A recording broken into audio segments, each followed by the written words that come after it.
Bonjour, bienvenue dans cette vidéo. On va revoir comment calculer avec des nombres relatifs. Donc, c'est des nombres qui ont un signe plus ou moins et on va faire les 4 opérations. Alors, on va commencer avec l'addition et la soustraction. Alors, pour ça, je vous conseille de vous munir d'une droite graduée, comme celle-ci par exemple, sur laquelle on applique cette règle-là. Quand on a un plus, on part vers la droite et quand on a un moins, on part vers la gauche. Alors, je vous montre tout de suite avec un premier exemple, plus 8 moins 6. Alors, il faut imaginer que chaque signe est associé à la partie numérique qui suit.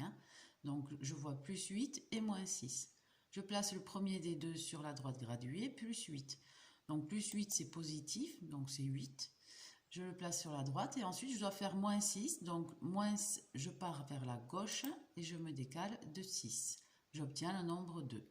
Donc, moins 8 plus 6, plus 8 moins 6, pardon, ça fait 2.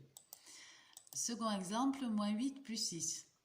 Donc là, j'ai inversé les signes par rapport au premier exemple. Donc je me place au premier des deux nombres, moins 8. Et puis, je me décale cette fois-ci vers la droite parce qu'il y a un plus. Je me décale de 6 vers la droite et j'obtiens moins 2. Donc moins 8 plus 6, ça fait moins 2. J'ai obtenu l'opposé de tout à l'heure. Autre exemple. Prenons par exemple 5 moins 7. Ici, 5 n'a pas de signe. Donc, quand il n'y a pas de signe, c'est que c'est un nombre positif. Donc, je le place, 5. Et puis, je me décale de 7 vers la gauche, puisqu'il y a un moins devant le 7. Et j'obtiens moins 2. Donc, 5 moins 7, ça fait moins 2. Moins 3, moins 2. Je place le premier des deux, moins 3. Et puis, je me décale vers la gauche, puisque c'est un moins, de 2. Et j'obtiens moins 5. Moins 4 plus 11. Je me place en premier à moins 4 et je me décale vers la droite parce qu'il y a un plus de 11 et j'obtiens le nombre 7. Voilà, c'est pas très compliqué. 9 moins plus 4, alors là, il y a une parenthèse avec un plus à l'intérieur. Alors plus 4, on sait que c'est pareil que le nombre 4, donc ce plus, on peut l'enlever. Et on lit en fait 9 moins 4. Et donc, je place le premier des deux qui est 9. Et puis, comme c'est moins 4, je me décale vers la gauche et j'obtiens 5. Voilà.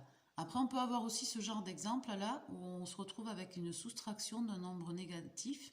Dans ce cas-là, il faut faire une addition. Donc 4 moins moins 5, c'est pareil que 4 plus 5 et ça fait 9. Je vous donne un autre exemple. Par exemple, moins 3 moins moins 6. Pareil, j'ai une soustraction d'un nombre négatif, je la transforme en addition. Donc ça fait moins 3 plus 6. Donc là, je me place à moins 3 et je me décale de 6 vers la droite puisqu'il y a un plus et j'obtiens 3. Donc moins 3 moins moins 6, ça fait 3. Voilà, là vous savez tout pour additionner ou soustraire les nombres relatifs. On va voir maintenant la multiplication et la division. Alors je vous rassure, ça va plus vite. Parce que pour la multiplication et pour la division, on a une seule et même règle qui se résume comme ça. Lorsque on multiplie ou qu'on divise deux nombres de même signe, un plus par un plus ou un moins par un moins, on va obtenir un nombre positif. Et lorsqu'on divise ou qu'on multiplie deux nombres de signes différents, on va obtenir un nombre négatif. Donc après, vous allez voir, c'est facile. Par exemple, moins 8 fois moins 7. Moins fois moins, ça fait plus. Et 8 fois 7, 56. Voilà. Une fois qu'on s'est occupé des signes, on s'occupe des parties numériques comme s'il n'y avait pas les signes. Plus 3 fois moins 2, je fais plus par moins, ça fait moins. Et 3 fois 2, ça fait 6. Plus 9 fois 4, alors il n'y a pas de signe à 4, donc c'est plus. Donc plus fois plus, ça fait plus. Et 9 fois 4, 36.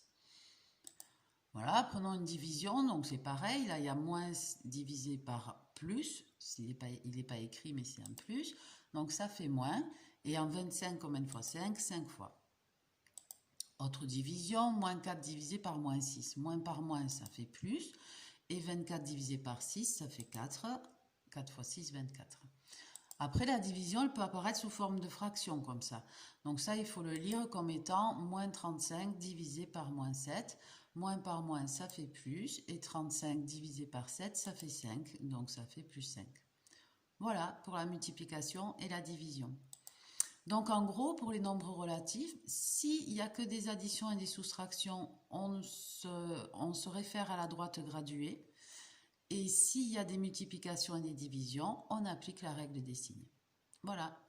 Merci d'avoir écouté. À bientôt.